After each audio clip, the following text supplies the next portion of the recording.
Artinya pada saat orang mengalami pencerahan atau orang memahami tentang pengetahuan tentang bagaimana dia harus hidup di negara ini, bagaimana harus hidup berbangsa, bagaimana harus hidup bermasyarakat, bagaimana harus hidup berbudaya, itulah yang disebut Sunda Wiwitan. Orangnya, tapi ajarannya, nilai-nilainya sering disebut sebagai ajar pikukuh Sunda. Jadi ajaran pikukuh itu sebuah keyakinan ya. Ya, Sunda itu artinya ya matahari. Jadi kalau selama ini orang menganggap itu sebuah kepercayaan, ya salah. Yang paling ajaib itu pada saat nama agama digunakan di negara ini. Jelas-jelas nama agama itu milik bangsa kita. Yang artinya ketika seseorang memahami tentang dirinya sendiri, perilakunya, kegunaan dirinya di dalam kehidupan sehari-hari di muka bumi, itulah agama. Jadi saat seseorang melakukan perilaku yang sopan, santun, berbudi, artinya cara ciri manusianya muncul, berarti dia beragama. Nah, ini semua diajarkan oleh leluhur bangsa kita. Bayangkan pada saat kita tahu tata krama. Istilah tata itu artinya hukum. Krama artinya perilaku. Jadi hukum berperilaku. Makanya ada tata krama. Dari tata krama itu adanya dalam tata salira. Lalu naik tingkat menjadi tata nagara. Naik tingkat menjadi tata buana. Puncaknya adalah tata surya. Nah, di tingkat tata surya ini yang paling luar biasa. Ini yang membuktikan bangsa kita adalah bangsa yang pertama mengenal peradaban. Bangsa yang pertama mampu mengoptimalkan tubuhnya. Jadi manusia paripurna. Makanya bahkan banyak keajaiban pada diri bangsa Indonesia pada zaman dulu. Kita pewarisnya, ilmu pengetahuan dari bangsa Nusantara itu. Ya sayangnya selama ini ya dilecehkan di negerinya sendiri, di tanah kelahirannya sendiri diasingkan. Lalu maaf kalau saya harus bilang bahwa kepercayaan-kepercayaan dari negara lain, dari bangsa-bangsa lain yang dipropaganda begitu hebat, baik melalui agresi militer maupun secara politik ya, penyusupan, apapun namanya, merubah cara berpikir bangsa kita, berubah semuanya. Bukti kerusakan dari datangnya mereka apa? Hilangnya kepercayaan diri bangsa kita karena disebut animisme. Apa yang terjadi? Habis hutan, sungai kotor, semuanya rusak. Karena bangsa kita merasa malu disebut animisme. Malu disebut dinamisme. Padahal emang kenapa kalau animisme? Justru dengan animisme semua dijaga. Hilangnya rasa itu, pengertian yang negatif dari kata animisme, dinamisme, yang dinegatifkan istilah itu, akhirnya rusak cara berpikir kita tentang alam. Dan manusia pada akhirnya menjauhkan diri dari alam. Manusia seolah-olah lebih hebat dari kesemestaan ini. Bohong. Saat ini kita dihidupi oleh kesemestaan. Manusia dihidupi oleh alam. Kita tergantung makanan, kita tergantung minuman, kita tergantung 4 unsur inti kehidupan. Apa hebatnya manusia? Tidak ada. Lalu tiba-tiba manusia ingin memisahkan diri. Wah, ini hebat sekali. Akhirnya timbul satu pertanyaan unik. Sebetulnya selama ini mereka yang mengatakan dirinya beragama, mereka menyembah Tuhan yang menciptakan dia, atau dia menyembah Tuhan yang dia ciptakan? Ada bedanya. Bagi kami tidak pernah memikirkan Tuhan. Saya yakin sekali Tuhan yang memikirkan kita. Hebat amat itu manusia mikirin dia. Ternyata Tuhan bisa diciptakan, kan ajaib. Enggak, Tuhan tidak diciptakan. Tuhan yang menciptakan kita. Buktinya apa? Kita tidak diberi kekuasaan apapun oleh dia. Dia yang berkuasa atas diri kita. Itu yang disebut manunggal ingkaula lan Gusti. Apa kalimat ini jadi bukan kalimat yang hebat? Hebat, dahsyat sekali.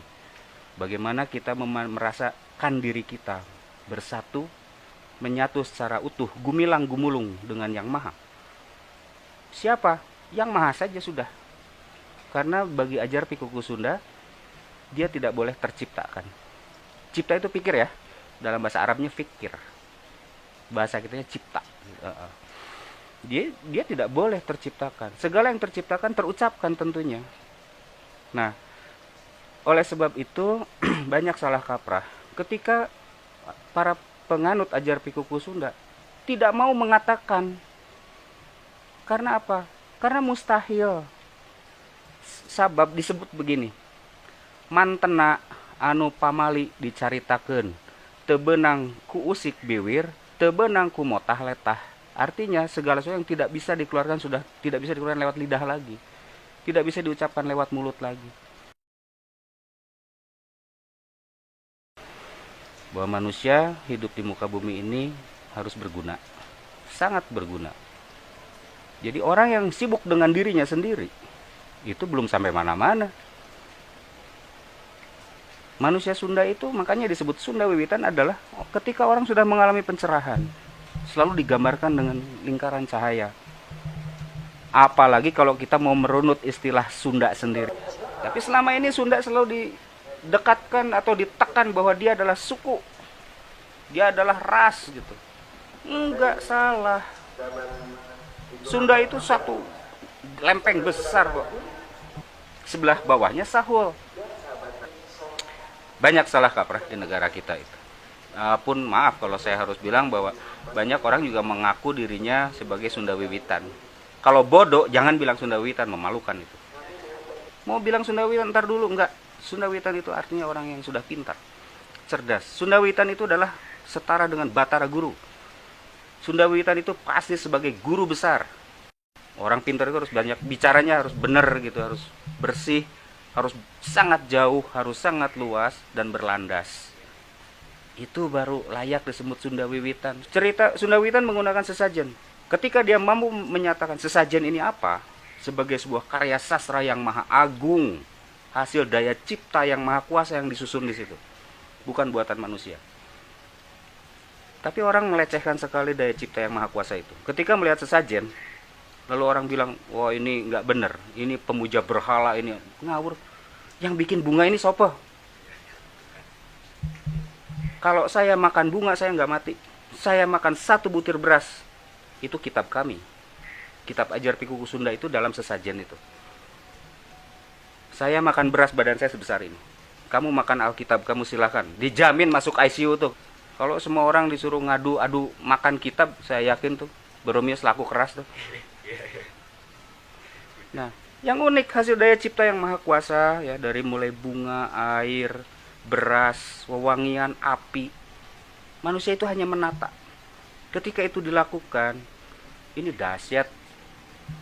Ini bikinan yang maha kuasa loh. Saya belajar dari situ. Berarti apa? Harus punya kemampuan yang luar biasa juga untuk membaca sesajen.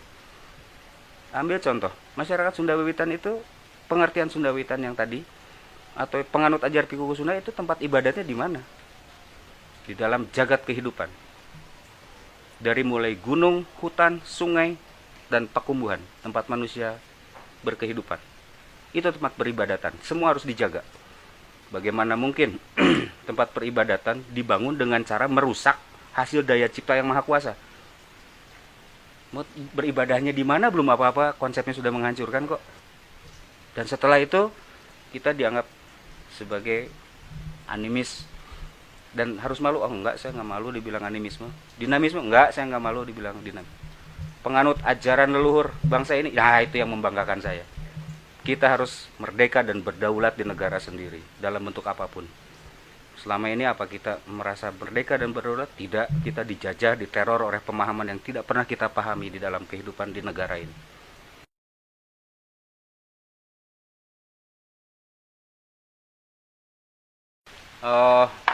Inilah mungkin bukan fisik ya. Kalau secara fisik sulit, karena semua orang boleh berpakaian. Hanya luarnya saja, dalamnya tidak.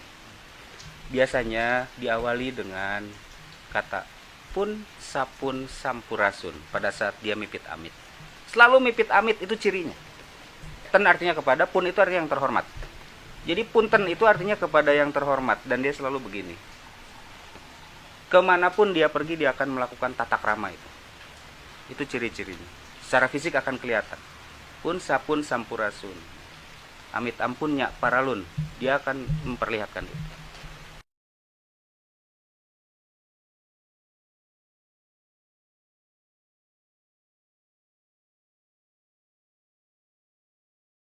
Kalau yang lain banyakkan teorinya ketimbang lakunya.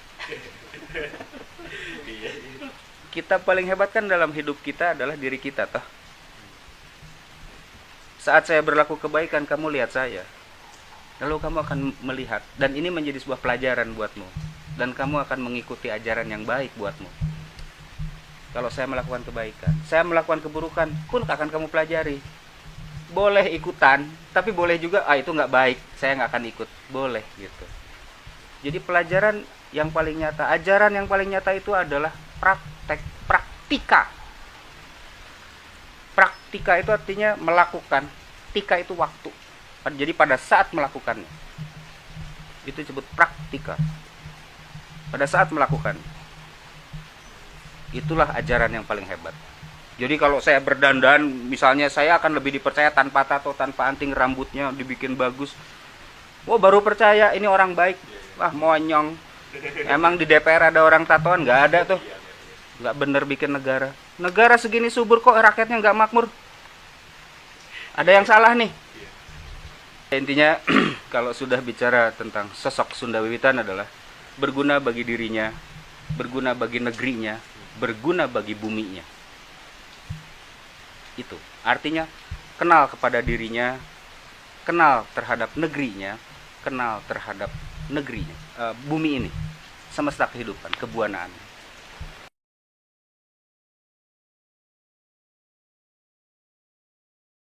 Secara umum, Ketika kita bisa lihat bagaimana orang secara cerdas, ya, secara cerdas menangani lahan pertanian, menangani pertumbuhan pohon, buah-buahan, bunga-bunga, dan lain sebagainya. Bagaimana mereka memelihara air. Udah deh, pasti itu. Nah, itu Sunda Wiwitan. Jadi orang Sunda Wiwitan sudah pasti beragama. Ya, orang nggak tahu tata krama, nggak tahu sopan santun, jangan bilang beragama. Ngaku-ngaku itu. Malu. Malu menjadi manusia.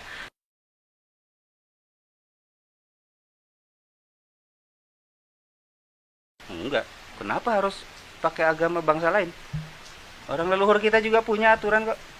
DNA kita masih punya kok nilai-nilai Sunda Wiwitan itu. Kamu juga masih punya tanpa kamu sadari. Kalau lewat orang tua nanti kamu munduk. Siapa yang suruh? ya sih. Gak ada yang nyuruh itu. Tiba-tiba munduk. Ada rasa risih, rasa hormat kalau kita berdiri begini di depan mereka. Nah, itu Sunda Wiwitan. Sudah menjadi sebuah rikat. Dalam bahasa Inggrisnya refleks gitu. Sudah menjadi sebuah rikat. Tubuh kita, DNA kita, hormon-hormon kita bekerja dengan sendirinya. Ketika berhadapan dengan orang tua, kita nunduk berbicara. Kita menggunakan nada yang rendah dengan mereka. Berhadapan dengan guru, tanda petik dosen sekarang. Nada kita nggak ngotot gitu. Sekarang kurang ajar banget. Mau dibilang mahasiswa ngomongnya nyerocos, itu nggak tahu tata krama. Itu nggak beragama yang begitu. Memalukan bangsa.